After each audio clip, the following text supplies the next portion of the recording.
Which one do you go by? Well, for the fact that a lot of men folk don't like to say Shaq Daddy, some of them just call me Shaq, and then others are just like, yeah, I'm gonna just call you James. I'm like, okay, fine. James. Right. I'm like, what's wrong with that? When I saw the name, I was like, let's go. I love this. I love a person with personality. Like, I'm so sick of everybody pretending like they're so sophisticated. Exactly. And I'm like, yeah, no, we seen you at the club. Right. We like just saw you last week. Right. Okay. I saw you at brunch. It was a lot. And we know you're ratchet as hell. Ratchet as fuck. So let's just be ratchet together. There's nothing wrong with it. Right. I was like, Atlanta is the home of ratchet. So, okay. So let's just be when in Rome. Right. Let's do it. Let's do it. Okay. So speaking of being a little ratchet, I wanna ask you a question that I didn't ask you before we got on air. Okay. What do you do at brunch? Like, do you like a brunch place that's like classy, or do you like a brunch place with the twerkers and the DJ and all that other stuff? Because Atlanta is the place of brunches, and I just gotta know. Okay, so that would have to take me into my brunch experiences. Okay, yes, and let's talk about it. The first one, I was over it. Really? Yes. The time that they had scheduled for the brunch, we pulled up. Okay. They were not there. Of course. Then you said, of course, I get to the norm. No, of course. No. Are you not from here? No. Okay, where are you from? South Carolina. Oh, yeah. Okay. We don't do brunch. Oh, okay. You don't do brunch at all? No. I'm from the country. Okay. Grandmama come up, she cook breakfast, and if you don't catch it, it'll be cold when you wake up.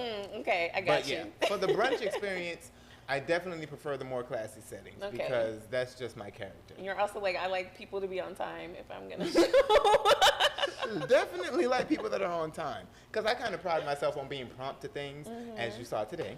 Yes. I made sure that I was here. I made sure that I was here on time through the traffic coming from Woodstock. Yes. Ooh-wee. And then finding parking was like crazy. But anyway, brunch, I definitely prefer the more sophisticated settings. I've gone to the first one, and like I said, that was the one where I pulled up. They weren't ready. When we got there, we had to stay in the car. Then after we were there parked for like 20 minutes, they tried to make us pay. And I was like, no. I've been here. You hadn't had your cones in place before I got here, so you forfeit that. So when we got in there, nothing was set up. They weren't ready. So they kept giving me complimentary stuff. So I was like, oh, okay, that works. Complimentary brunch, complimentary drinks. Yeah. The vendors gave us sample stuff of theirs, and I was like, okay, well, I don't have to buy anything. Great. Yeah, thank you. Because I'm early. Right. Okay. So I've gone to another brunch that was really, really nice, and I can't even remember what it was, but they were set up when we got there.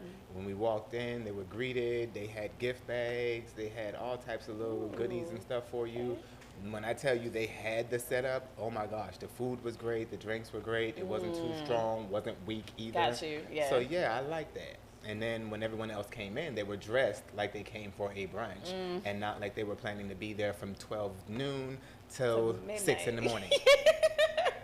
So yeah. That's hilarious. So are these like events to network that you're going to for brunches? Every time. And then when I get there and realize that's not what it is, then you're like, I gotta go. Can y'all stop putting that on Eventbrite? Because this is not an event for networking. Oh, we're out of towners and this Eventbrite stuff. I'm so sorry. We need to help you. Because I've been to several events. Oh, networking, and then when you pull up, you can hear the music from the parking lot. Yeah. And then you get in there and you can like, yeah, my name's James. I do. And they're like, what? It's okay. You're not going to remember me anyway, right? No, that's Atlanta for you. I love a good networking brunch, but I do feel you. It's the classy ones that I enjoy where I can actually say, hi, my name is. Right. But, okay, here's how you can tell the difference. If it's normally a club at nighttime, it's going to be a club at daytime, too. Yeah, they got me with that one because I don't know what's a club and what's not a club, so I just pull up. Everybody, quick Google search on the okay. And you sound like my cousin now when he tell me when I go to Amazon, make sure you read the reviews. I'll be like, yeah, let me start reading reviews. Yeah, you need to. Oh my gosh, I don't return things, so I'm one of those people where I'm like, damn, I already bought it, you got me. But you're not. Amazon is great. Kohl's is up the street. Okay. Take it right back to Kohl's. They don't ask no questions. They just scan your stuff, look and make sure it's in there, and be like, here's your receipt. I need that. I love it. I need that. Okay, I'm missing out on this. We gotta stop online shopping and we gotta stop going to DJ brunches. I was like, you just go in there to be seen anyway. But I think it depends on what you're going for. I think some people, when they say networking, they're just trying to find friends, and some people are actually trying to find business. Right. So it's two different things. You gotta. Right. So we need a new vocabulary word for that. Yeah. Networking and kicking it. Yeah. Something else. I don't know. Because see, when the kids started with the kickbacks, I was like, "What's a kickback?" And then I realized it was a house party, and I was like, "Okay." Ooh. Do you still do house parties? Yes. Okay. I host events at my house every holiday. Okay, I love that. Oh my God, I miss house parties. Oh, you need to come to one of mine. I would love to. That would be awesome. Holidays are coming up. Only select people would go. I get it. I get it. It's hard having people at your house. You're not scared of having like random people over? No, I know how to body slam people. Oh, okay. I love that reaction.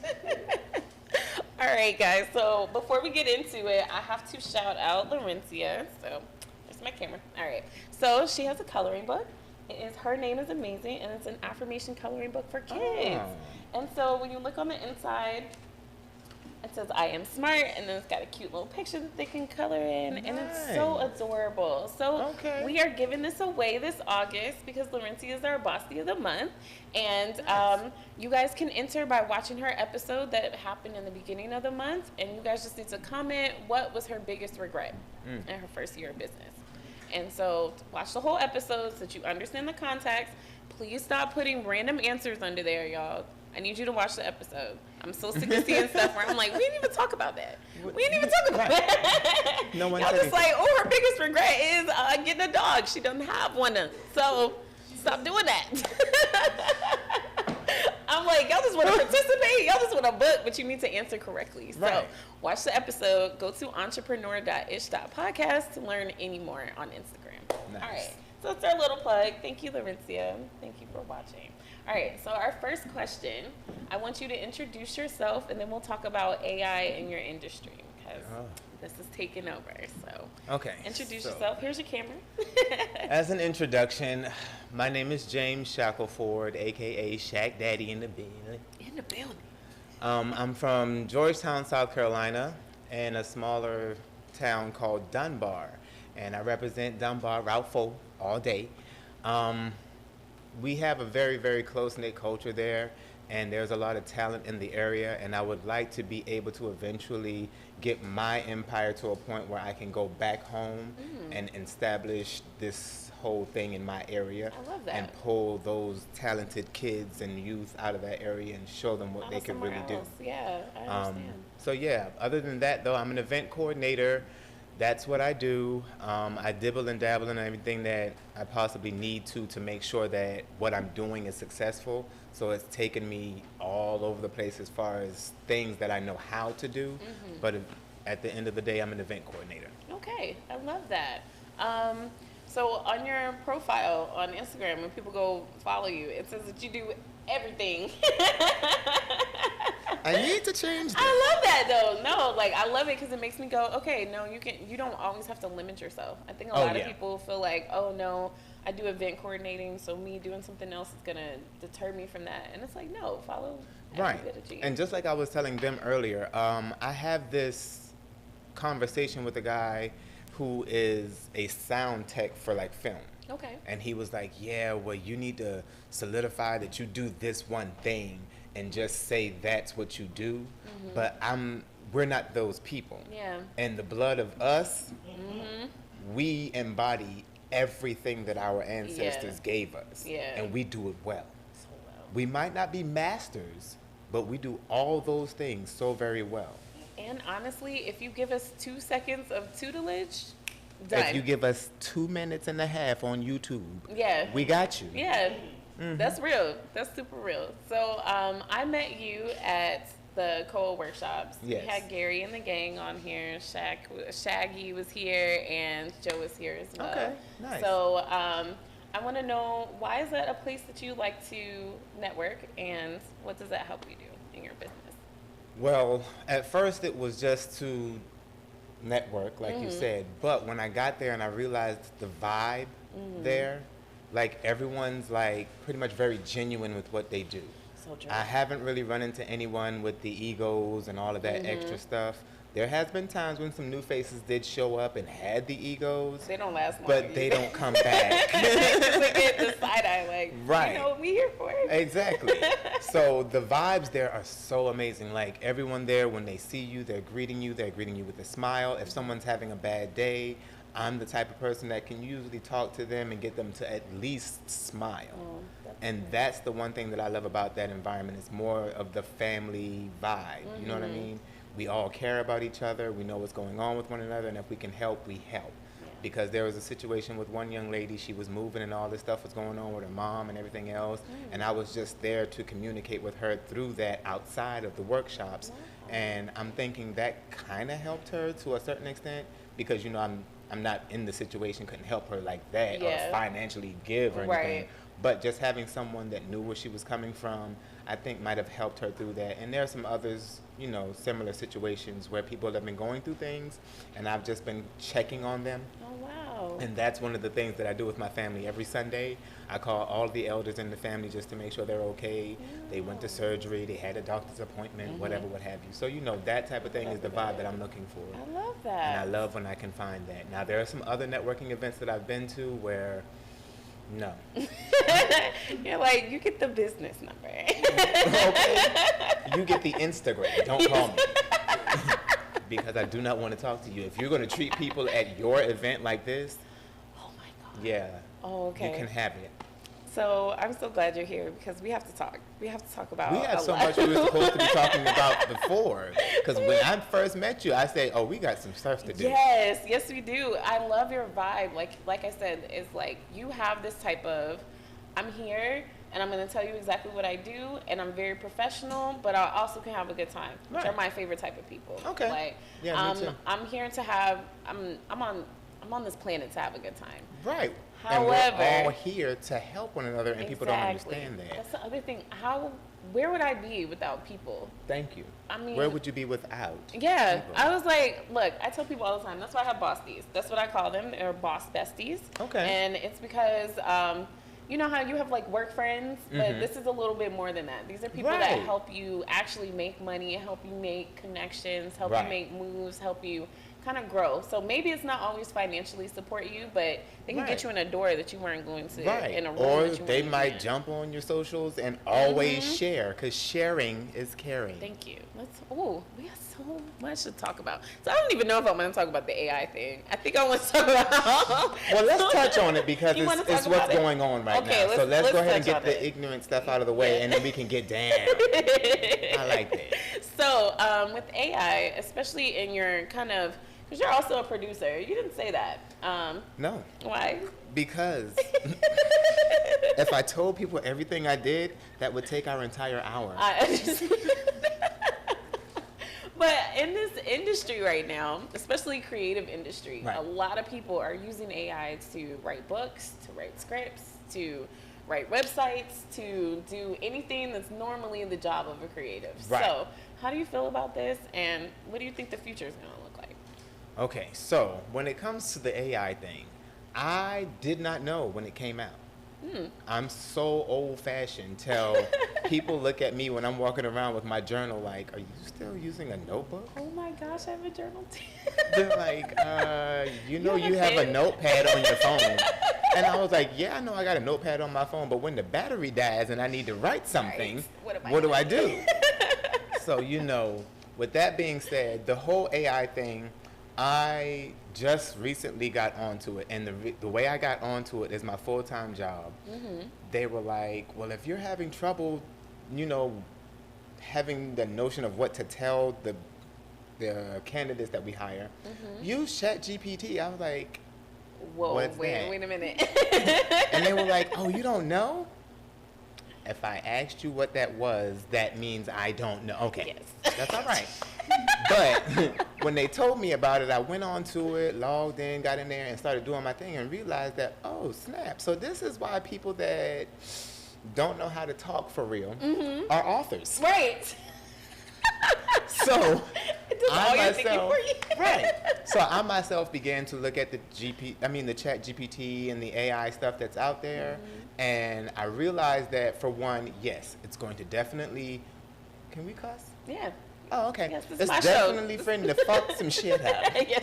Okay? People that really have the skills or might have gone to school to do these different things or learn how to write, been drawn for life and all that stuff, this is really going to take them out. Yeah.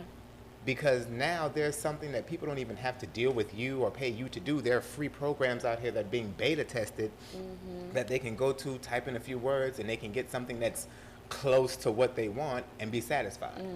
Whereas knowing that they have this specific idea in their head that if they talk to a real person, that person could give you exactly what you're looking for. But because they don't, for one, want to spend the money, or for two, know how to communicate, they just go to Chat GPT or Pictory or whatever and get their things done.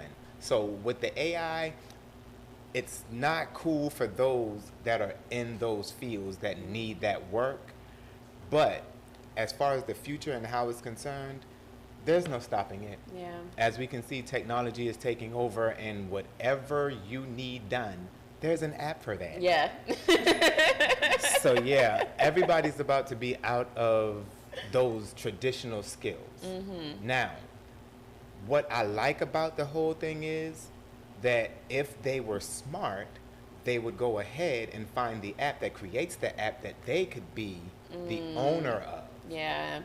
Because at the end of the day, you still can put your skills to work through one of those avenues. Got you. So if they become the owner of an AI, systems, they then can still hold it down. So with that being said, AI is definitely one of those things that will scare those that are not willing to change.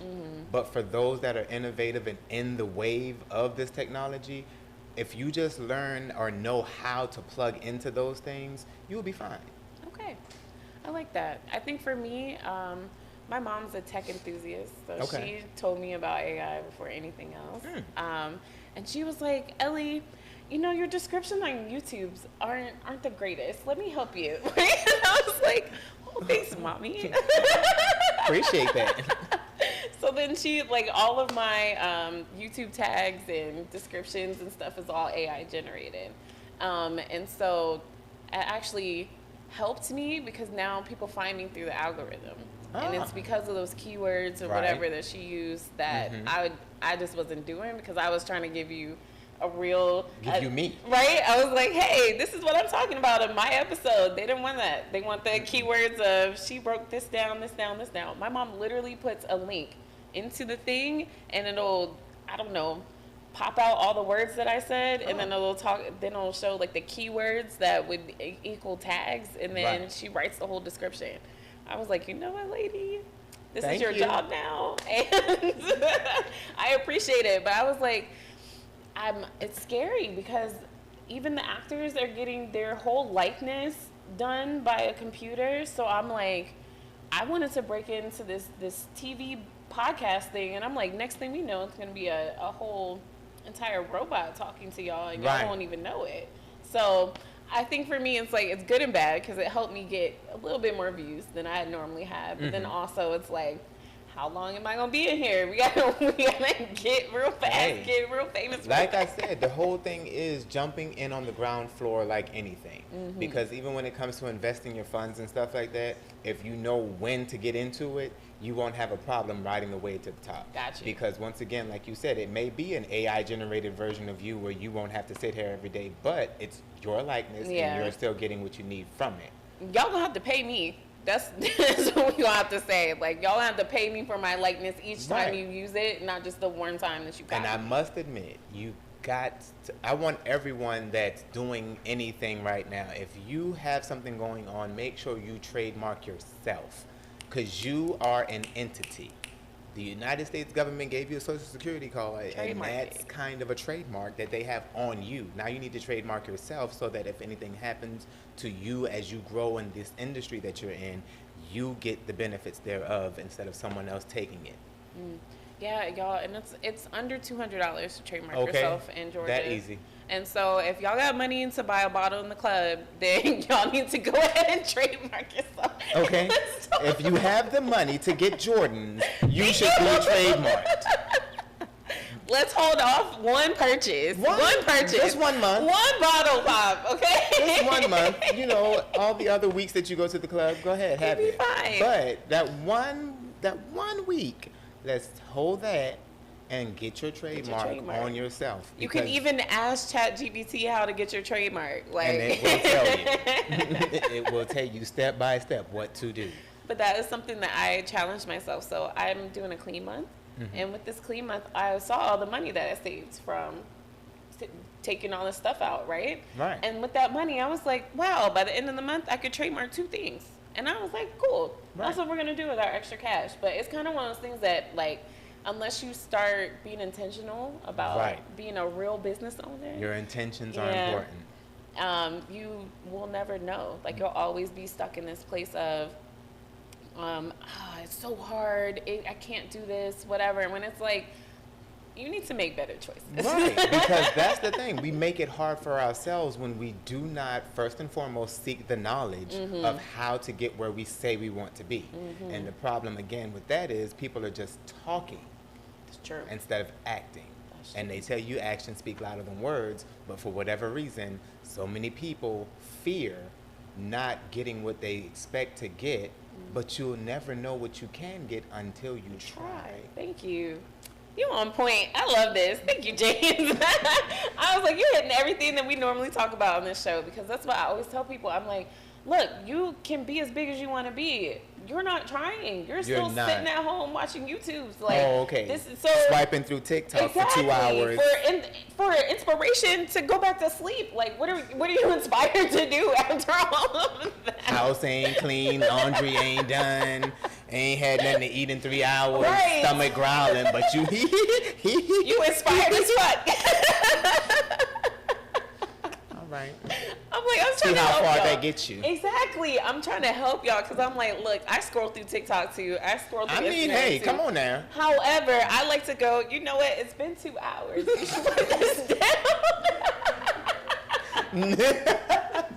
It's been 2 hours. Like, what else you got going on today? Did you have some plans? You have some goals today? That's why I have to set alerts on my phone, okay? Ooh, I like that. Because, like I said, I'm old school, so I usually write everything. I have a calendar that I still write on and all that type of thing, a planner. Why I bought the planner, I don't know, because I don't look at it enough. You know what I'm saying? I got like 23 composition notebooks. Ooh, okay, you sound just like me.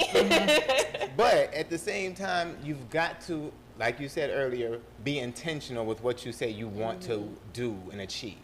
If your intentions aren't right and you're not doing or wanting these things for the right reason, you're always going to be behind. Do you know what I love about having a planner? If I write down, this is my to-do list, and I go back and look at it, and I'm like, damn, that was in fucking January. You still haven't picked that up. Let's do something about it. I laugh real hard because I just looked through my journals, like, I think it was last month. And man, I looked at some of the ideas that I had written down in there, and then I found some of the list of stuff that I was supposed to do, and I was like, I ain't did that yet. No. Wait a minute. If you don't get your passport. Right. It'd be small things where it's like, that is literally 15 minutes. Like, literally get on the internet, fill out the form, and check the box. Go take a picture real quick. Get down to the post office and wait 6 months. But no. Yeah, I know. That's why I love writing stuff down, because you can see yourself, and then you can see the date that you did it on. And see, that's the other thing. If you write down the dates, it really makes a difference in, watching your progression. Because one thing for me that the writing down does for me is when I write things down and then I can scratch those things off and see my achievements, it means a whole lot more to me. I like seeing old me and new me. Right. I'd be like, girl, you done healed. Thank God. Okay. Still got a little healing to do. Hey, I got stuff to do, but you're not as angry as you used to. Okay. I done came a long way. Whew. I Okay, so since we've been talking about people just talking the talk but not really doing any type of action towards it, I want you to explain to people how they can figure out who's real from fake, especially in this lovely movie Mecca. industry, right? This Mecca of black greatness. Especially in this black Hollywood place. Everybody's a producer, everybody's a director. Everybody's a photographer. Everybody. But, you know, when you get in these rooms and it's in their apartment in the back. You know that you're not doing the type of movie you thought you was doing before. And that's something you tell people before they come. Because when I do photo shoots, I'm like, hey, we can either rent a studio or you can come by my house. I have a 4-bedroom house. I'm the only one that stays there. Come through. See, at least you even say that. Some people just send you the address, like, and then you pull up and you're like, this is a neighborhood. Is that a child? Right. Why is there no adult? Why do they have trash beside the dumpster? Yes. Does their gate ever work? Right. The gate. Oh my God. The fucking the gate be. So how do people know, like, okay, versus somebody who's just like, look, I'm trying to save you some money by doing it in my house. I have all the equipment. I'm not going to do anything weird, versus somebody who is actually trying to lure people into their spot. Okay, so here's the thing with that. Okay. It's been hard for me to sift through that as well. Now, the fact that I've been to Virginia, Texas, and lived in all these other states, it's been easier for me when I got here to find those and sift through those. Gotcha. But for those of you that are new to the whole introduction to the industry, it's harder because you have to realize what a great actor looks like, and that's what's really going on. You're dealing with actors. Yeah. And man, these pretenders, they're good. They're good. If Tyler Perry ever gave them a shot, they would probably be one of the best actors he would have. Wow. Because people have told me stories about this, that, and the third, about, oh man, I'm about to work on this film and this is about to happen, that's about to happen, woo, woo, woo. And then when you come and you see that they live in their car, you're like, okay. but you said you were going to be doing, who's your team? Right. I ain't got no, oh, okay. Okay. So, when it comes to sifting through those people, you have to first of all look for the telltale signs. When people don't want to look at you when they talk to you, that's one big key. If they can't even look at you when they're talking to you, there's pretty much 99% chance that they're lying and you should run. 100%. Okay? Then you have to be careful of those people that always touch you a lot. When they talk to you, they want to touch you on the shoulder or they want to hit your knee. And okay, that's probably a pervert. Yeah. You want to be careful with that one. Back out a little bit. There's other situations such as keywords such as I've been doing this, I've been doing this, I've been doing this. When they say they've been doing it, but they can't give you a time, that's one of those things where you kind of be like, okay, maybe he's not telling me the truth. Right. Something you got going on. And that's the other thing. If they don't have evidence of at least one thing that they have done, OMG, run. Because if they've been doing it for so long. Right, you don't have a link. What the fuck? Okay? Because honestly, people, when I first got here, because of how old my stuff is, and I'm probably about to tell my age. It's okay. I have clips on YouTube, right? Of where I've done things. But man, when you look at it, the pixelation. You're like, oh, okay, that was definitely when you said you did start in 2016. It was on an iPhone 8. Oh, you had the first iPhone. Yes. But you know what? I would take that over when you say you've been doing this for a long time. You're like, look. There has to be some type of proof. You know what I'm saying? So beyond that. Look at my shirts. Like, I'm in a bubble shirt. Okay. You see, this is one of my first prototypes. See how the vinyl is chipping? Yeah, I've done this a while. Yeah. So, like I said, with my brand right now, like people were looking at it and they were like, "Oh my gosh, is that like from a Caribbean island?" I was like, "No. No. This is my brand." Let's talk about it. Since you brought it up, what does SD stand for? Oh, Shack Daddy. Shack Daddy with the crown. Shack Daddy Fashions. So anytime you guys want to check it out, Shack Daddy Fashions, ShackDaddie Fashions with an S.com. I love it. And on the website, you will also see products from Sawa and Styles. She does handcrafted wire-wrapped stone jewelry. Ooh. And then we have Beyond Blessed, which is a handcrafted soap. So yeah, check it out. That's awesome. Wow. So you've like partnered with people. Oh, that's the only way that I can grow. Like I told you before, it's one of those things where we all are here to help and grow with each other. Yes. It's not a selfish thing that we're supposed to be doing here. It's all about love. So at the end of the day, anybody that I run into that has something going on, for instance, like I said, with the Beyond Blessed soaps, they don't have it where they can establish website and all that stuff right now. So by all means, I have a website. I'll just make you a page and then send you the link to your direct page. Wow. So yeah, that's what I've been doing with a lot of people over the years. Everywhere I go, I find people that need something done, and if I can help them, I help them, and that's the way that I'm helping. Okay, so you also have a talent show. How are you helping people with that?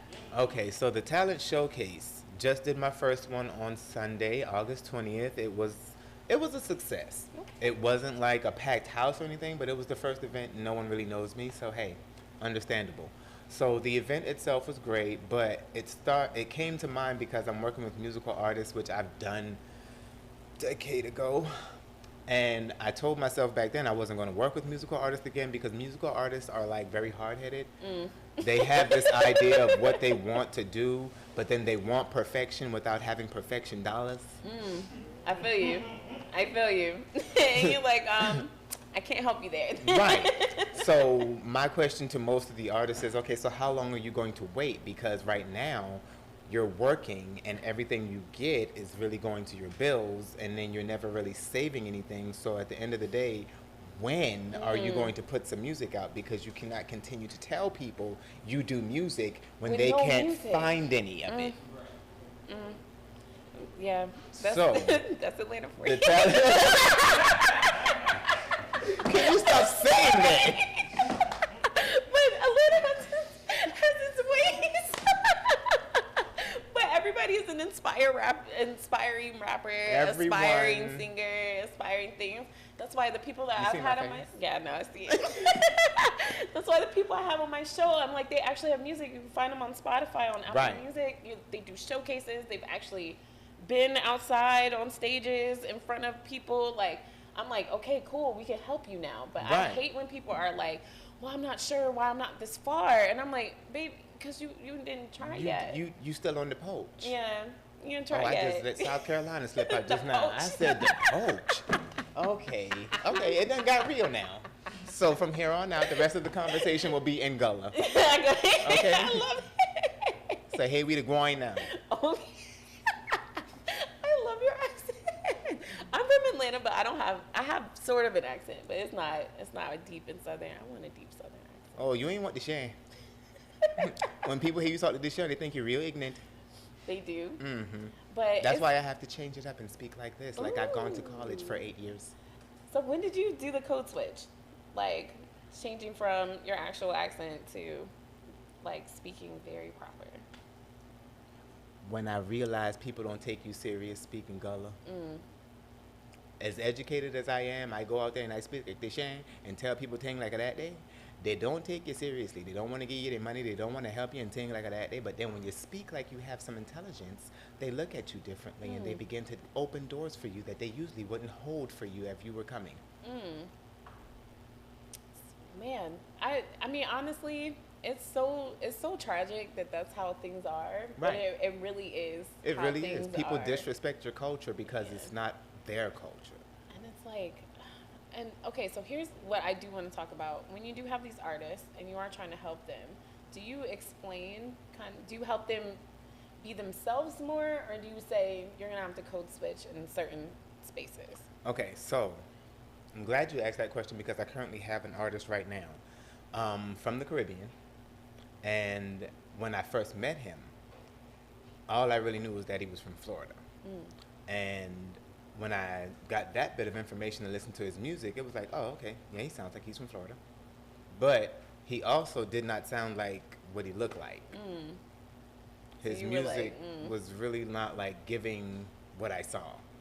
And like I said, with other artists with similar situations, the way you look and what you give off in your regular life does not come out in your music. It's like you're trying to be something that you're not. So with the code switching, I don't want them to do it with their art. Okay. When you speak on an interview like this, most definitely there's going to have to be a time when you change, because no one's going to want to listen to you if you say, see what I'm saying? Nah, I mean,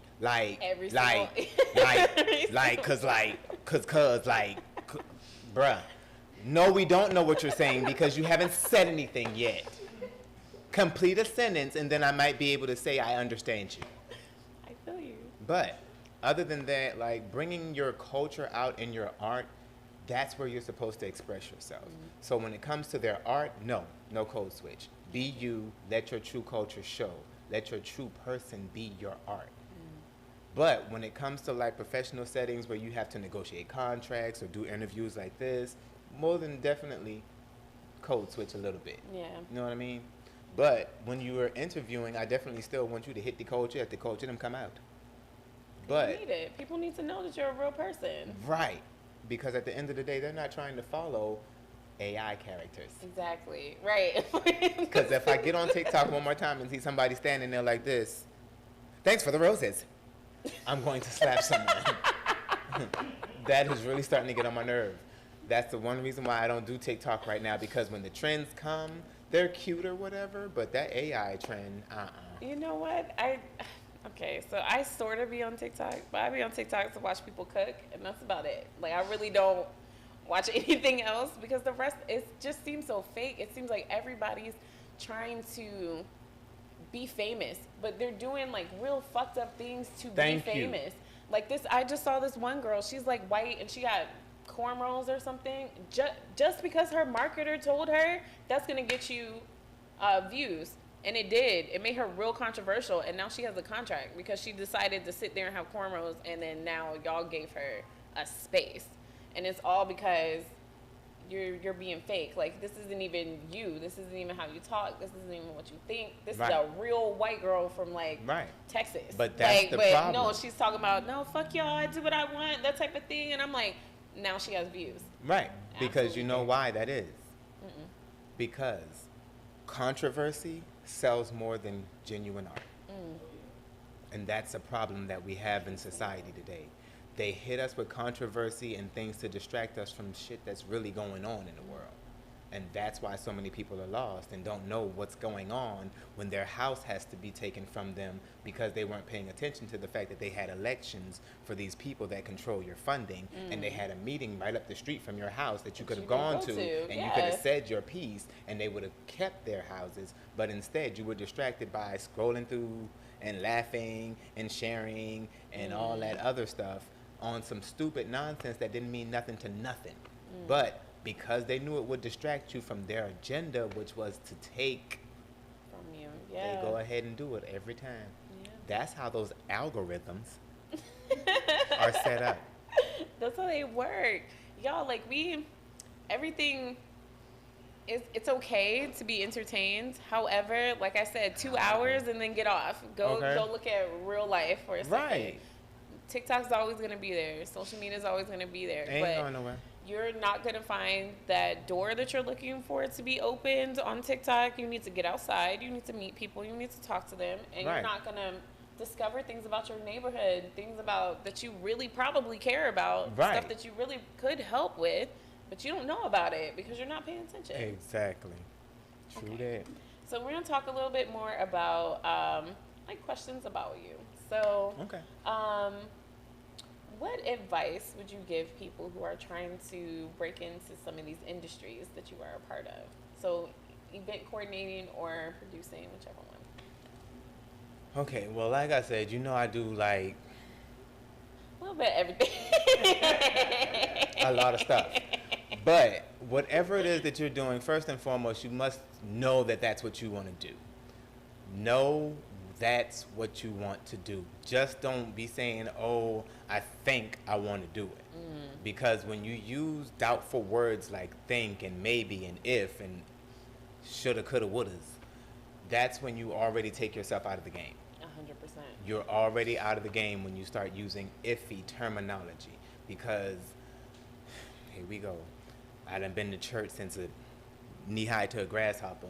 But, like it says in the Bible, there's power in the tongue. 100%. So the way that you speak about yourself and what you're doing is really what you bring to yourself. If you speak iffy about what it is that you want to do, you're going to have iffy customers. You're going to have people, iffy work ethic and everything. Everything, yeah. So everything that comes to you is going to come as you put it out. Like they said, the universe only gives you what you put out. If you give it a half of this or a little mediocre piece of that, then when you get it back, it'll be mediocre. But if you stand strong on what you want and know that that's what you want and you're confident with that, that's what the universe gives you. A confident standing, something that you can actually be substantial with, instead of just being on some, well, he said he might want to do it, so let's see if he wants to do it. And they give you this opportunity, and then it's janky. And then because it's janky, you don't want to do it no more because of that one instance. But at the end of the day, if you truly desire to do what it is that you say you want to do, no matter how many janky situations you get, you're still going to persist and do it over and over and over again, because for one, you know that you're educating yourself on how it's supposed to be done. And then furthermore, you know that the great contracts or the great opportunities are going to come. So you're going to keep pushing. So that's my second point. Know what you want and continue to push. If you decide that you're going to give up on yourself, then who's to blame but you? And you can't make it, oh, well, it didn't go well this time, and it didn't happen like I wanted to that time. Oh, and this happened, and that happened, and this person, and that person. No, it's about you. Because at the end of the day, that was your decision to try that thing or want that thing. So you put yourself in that situation. And you know, just like anyone in the world should know, that anything that you do is going to come with ups and downs. Yeah. And you got to be ready to bob and weave. You got to get in it. Because if you're not willing to do that much, you're definitely going to get knocked out. KO every time. So my last point would be, once you're on your roll, know that the only way you can go from there is up. Because the more you do things, the more obstacles that you overcome, you just stack them right beside each other and keep climbing. And keep climbing. I like that. I talk about all the time how I started the show and I only had 4 views. And I was like, well, fuck it, we'll keep going. And then it was 6 views. And then we're up to like almost 60 every single time I do a show. So for me, it's kind of been like, wow, it actually does pay off. Because there was a lot of weeks where I was like, the fuck am I doing? Right. And see, that's just how the universe works. It gives you all of these things early to test your endurance, in a sense, to say, hey, is this really what you want to do? Let's give you a couple of these little trials to go through and not make it so easy for you at first to see if you really want to do it. And then once it sees that you're really willing to persist through that, then it gives you what you're looking for. But you've got to get over that hill first. So with you, when you started doing event coordinating, what gave you confidence?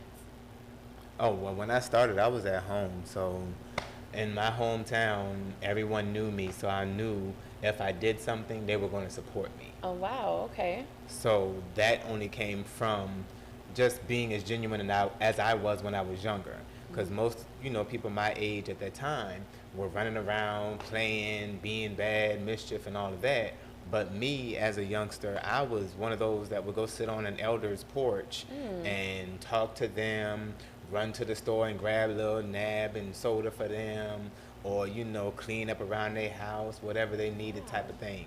So because of my helpful personality, which is something I got from my mom, she's always helping people. And she's the reason why most of the stuff that I've done kicked off the way that they did, because she set up for me to do these things although they were free, and I was like, why for free? But she set me on the right track to let me get into doing what I said I wanted to do, and then furthermore seeing the ups and downs, the ebbs and woes of the industry, so that I could be ready for what was to come on the larger scale. Gotcha. So I love the fact that she instilled that in me, because my helping others is how I usually build my teams in the different states that I've lived in, which is what I've been doing here since I've been here since 2018. The problem with that was pandemic, because I had built a great team and we were working towards things, and then the pandemic hit and there was no more events. See what I'm saying? Everything was online. So I actually was working with a young man that was doing podcasts, and we would come together. I would set up the mics that I had, the lights, the cameras, the everything, and we would record and do our things. We have a couple of episodes, Cold Hearted Radio plug right quick. Right. Plug it. But yeah, we were doing that and we were building, and then the pandemic hit, so a lot of things just tanked. But that's usually how I build my teams. I help them get to a certain level, and then we begin to help each other grow as a whole. So I love the fact that you can build that way with people, because paying someone to do something for you and then not getting what you want, that frustrating. Frustrating is an understatement. Because once you've paid your money and you're expecting a certain quality of something, you, like you said, we take that thing back. Right. I want money back. This ain't what I asked for. Refund, please. Thank you. Thank you. Please leave. And you leave. And please do not call me. Don't call me. Lose my number. Forget you ever met me, because if I see you again, I might drop kick you in the throat. Right. But and we finna talk about you real loud. I'm about to tell everybody. We about to tell everybody. I'm gonna be like, so I did this event, and this person over there was really just terrible. Like, oh my God, y'all got this one in the house? Oh. You know they're not showing up. I'm sorry, y'all. I'm a little petty. A little bit. Well, no, I ain't gonna lie. Don't run off on my money. That's I'm it. a Sagittarius. I'm very petty. And I'm a Cancer, so yes, I'm super petty too. Oh, you're my sister's sign. Yes. Oh, we had a moment. No, but I understand, because it's like, look, if I'm sitting here and I have this plan and this vision and I'm going super hard for it. Right. It's so much to the point where I'm investing money into this. I need you to give a fuck. Just a little bit. Just a little bit. I'll help you with after that little bit of fuck is given. I'll be like, look, push it this way. But like, if you don't care at all and I paid you, what the fuck? Like, right. Because at the end of the day, that's what the majority of people are looking for, money. But when you ask for money, you have to give a certain standard of quality that people are looking for. I'm not just paying you just because you said you've been doing this. Just because you said you've been doing this. No. But at that point, it's more like a donation. Like, I didn't say I was giving you a donation. I said I was paying for a service. So at that point, I need you to give me what you can do. And then if it's not equal to what you're charging, then I need you to stop charging that. Because there's no way for you to say that you've been doing this and then it looked like I could have got my little cousin in middle school to do what you gave me. Right. I hate that too. So how do you find your team? Because you said you've been doing this in different cities. How do you start? I know a lot of people just got to Atlanta and they kind of want to know, like, okay, how do I find my bossies? How do I find my people? Okay, how do you find your bossies? Your bossies. So for one, the networking events are cool. Like I said, you can definitely meet at least one person there that you can kind of vibe with. But when it comes to finding my team, it's people that I guess you would say mesh with the way that I speak. Okay. Because like I told you, my first and foremost thing is let's figure out how we can help each other. Got you. Versus you telling me what you do and then me saying, oh yeah, I need that.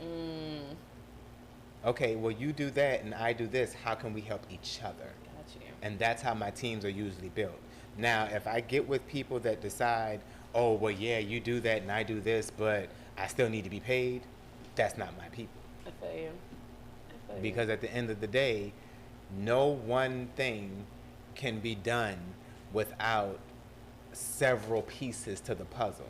Because it's you as one puzzle piece ain't going to show a whole picture. Ooh. But when we get all the puzzle pieces together, then we have a picture. I'm like, how are you a CEO and you're the only person who works there? I'd be asking that question a lot. Because there's no reason for you to say, oh yeah, I'm the CEO of, and you're like, so who's the CFO? Right. Do you have an assistant? Do you have anybody?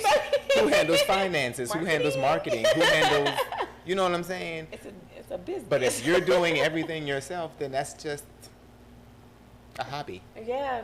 I mean, let's be for real, because we gotta be real. No one's talking to these people in real time. Everybody's saying you're doing great. You are doing great, but let's elevate a little bit. Let's be a little greater. Just get on the elevator. Yes.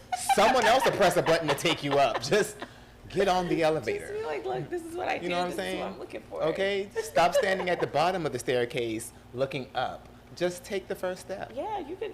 I just posted that. I was like, look, you take a step, and then once you take that step, you're gonna be like, this wasn't that bad. Take another one, and another one, and then the boulder comes down the stairs, and then you gotta be like, whoop, all right, let's do this again. You know what I'm saying? You're gonna get up there, there's step number 7, you're gonna find that when that creaks a little bit, you're gonna be like, that sounded funny. Right. And then you're gonna get the stair number 32, and then it's gonna be a missing 33 step, and you're gonna be like, can I jump across that? Let's give it a go. Yeah, and then you get to about 50, and then there's 5 steps missing. Then right. You're gonna be like, then there's a fire pit. Right? Now I need my team. Now we're gonna have to work together to get over these But obstacles. if you are not making that first step to do anything, you're definitely not going to ever get anywhere. Because I'm telling you, it's easy to say that you do something, but if you're not in the driver's seat, then who's driving? Because and then I'm like, please don't. I was like, there's no self-driving cars in this Not yet. entrepreneur space. Not yet. And if there was, then I don't know what the world's gonna look like. It's scary. It's real scary, because when they started that AI stuff and I started looking into it for real and saw that they had robot police dogs and they had real live robots sitting on TikTok beside people blinking and stuff, I was like, hey, come I Am Legend and iRobot and all them things. I'll be like, did y'all not watch the same movies I watched? That's where the movies came from. Those movies are what developed these robots. This person, you know what? Time's coming. Yeah, it is. But they won't get my grandmama none of them robots. No, ma'am. No, thank you. I don't care if she won the lotto. Like you right. did. What was that? I will move her in my house first before y'all give her a robot. And No, thank you. No, I can help her. I can clean up for her. Right. I'll still give her that little button she can press if she fall. But look, no, this shit is real.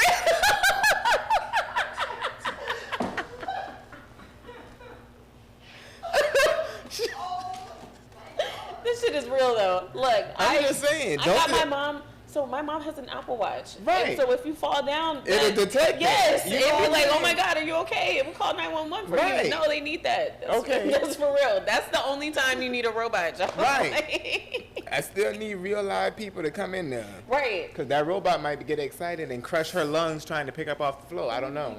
The hydraulics might not be set right. Thinking about that. No, we gonna get way off. Yeah, see, that's another episode. We got to come back. I was like, we got a whole entire thought process on that. I want to make a movie where I'm like, look, y'all, this is where we're headed. Be afraid. Be very afraid. Be very afraid. That's the title.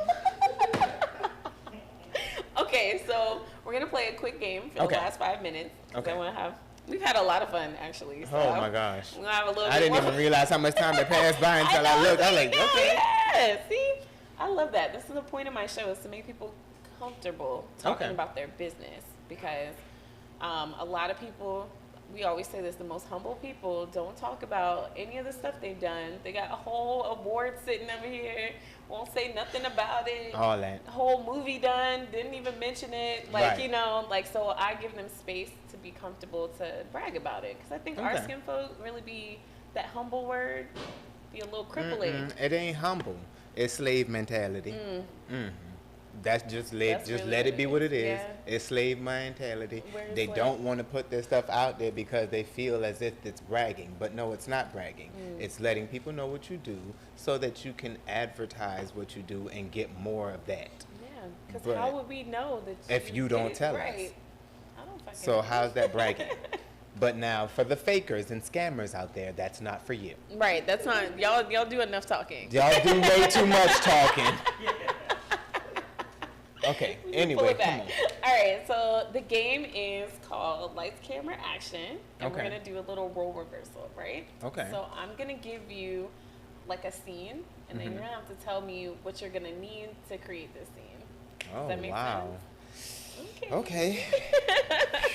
So we're going to do a coffee shop scene. Okay. And then your fictional character is going to walk in, order a drink, and strike up a conversation with the barista. So we need you to describe what emotions, gestures, and interactions that you're going to ask to see from that character. So it's not you as the character, the people, the actors that you are directing. Okay, it's more like me, a director. Okay. Put your director cap on. Ooh. Okay, so, well, in my mind, I'm feeling like this is a first-time visit. So I would definitely want them to have that look of wonder on their face when they walk through the door, as in, oh, this is a nice spot, I like this, looking at the environment, checking things out. And then when they get to the register, you know how people look at the menu, give that confused look of, what do I really want, what should I try? And then I would also want them to do the thing where most people, what would you suggest? That type of thing. So I would like to hear that conversation go in, but then I would also like for the barista to give me two different vibes. I would like the vibe of the disgruntled worker that would just be like, how can I help you? And I would like to get the different side of, hi, welcome to, and give me that as well, just to see how it works in the scene. But the main person has to stay with all those things I first gave. But then when they get to getting their drink or whatever, I would like to see that scene end with them tasting it and enjoying it and giving, you know, the looks of joy on their face, the close the eye and tastes so good type situation. Right, all that. You know, open it and sniff it. Smells good too. All that. And then I would also like to see what they would look like if it didn't taste so good. So that's what I would really look for in that. I would like to see the walk-in, and the astounding, the mystery at the menu, and then the disgruntled versus happy worker, and then the, ooh, this was good versus, ooh, this isn't what I really wanted type situation. I love so that. I get both of those vibes from that scene. I love that. I wouldn't have even thought to do both ways of I love the coffee, don't love the coffee, disgruntled versus happy. Like, Oh, yeah. I think that's awesome. We're going to do one more. Okay. And this one is, where is it? This one is, they are going to a movie, and the movie theater is not the best.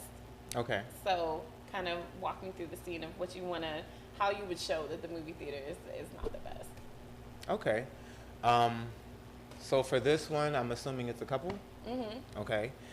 Well, in this case, I would go with the one person being the one that felt like, ooh, it's a cheap movie, let's just go and watch it, you know, optimistic against the visual look of the theater itself. And then the other one being like, we couldn't go nowhere else? One of those two characters. Okay, so when they walk up and they see it, that character's like, I don't know, this looks kind of sketchy. You sure they got real theater seats in here? Type thing. And then the other one being like, nah, don't worry about it. Just come on. We're going to watch the movie. It's, you know, a movie theater. They got the silver screen. This movie just came out. I want to see it. And I don't want to travel all the way over here to watch it at the fancy theater. Let's just watch the movie because we're together. So that's the main point. We're out on a date. Let's enjoy ourselves. Then going inside, getting up to the register, that character ordering things and wanting to know, do you want anything? And that one being like, I don't want nothing from here. It looks real nasty up in here. That popcorn probably stale. You know, that type of situation. And then from going inside, the one that's optimistic about everything, just like, okay, let's enjoy it, just walking through. The other one's like, oh my gosh, this floor is sticky. Oh no, look at that seat. It doesn't even fold back up. Oh my God. No. I already don't want to be You saying like you don't want to be there, and I'm just laying out the scene. Okay? So when they get there and they sit down, they watch the movie, and let's just say, for instance, there's two scenarios in that as well. They're the only two in the theater, and the optimistic one is just like, taking a seat. But this one's like, no, let's find some place to sit where it looks like I'll be safe. There's no COVID on the seat. And then the one where it's full, and there are two seats that they actually pick tickets for that they have to sit in that spot, and it's just like not comfortable because on this side there's someone with a full blanket, and then on the other side there's someone that's coughing, that type of situation. And I'd go through both of those scenarios and those scenes just to see how it plays out. But then at the end of the night, once they leave, both have had a realization that, okay, it was a nice movie, we enjoyed a night out with each other, so hey, let's just walk into the moonlight back to our car and scene. And leave. I love that. See, this is a real director. I literally just asked, how would you do this? And he gave me a whole place where I was like, look, I'm not going to this fucking movie.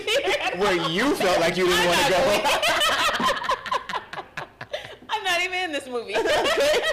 But I wouldn't go. That. Thank you so much for being on the show. I want you to... Thank you for having me, because this was like amazing. Oh, thank you. Thank you so much. Can I be a Bossy now? Yes, you are a Bossy. Yay! Oh, okay. I love that. No, I need that. I need that energy. That's going to be a whole commercial. I promise you. I'm going to play that over and over and over. You know what I mean? One more time. Bossy!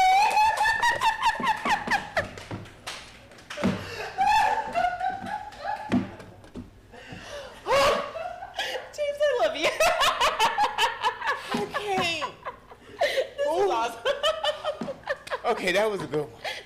That was a good one. I done got hot. I know. Look, we'll turn this fan on you in a second. But let everybody know what your Instagram is again. Oh, okay. We gotta go. So, once again, the name is Shaq Daddy. You guys can find me everywhere with that. Anywhere from Facebook, TikTok, Instagram, Snapchat, Twitch, Twitter, all that. Shaq Daddy, ShackDaddie. Love it. Well, thank you so much for being on the show. Thank you for having me, Bossy. Yes. Welcome, Bossy. And shout out to Live Hip Hop Daily for having us each and every Thursday, not Saturday. What was I going to say? Saturday. Each and every Thursday at 7. And shout out to Creative Visions for always doing the best production. Oh, okay. Shout out to Creative Vision, baby. Creative Visions. You know? That's where we're you at. Better ask somebody. Squad. I love this. All right, we'll see you guys next time. Later.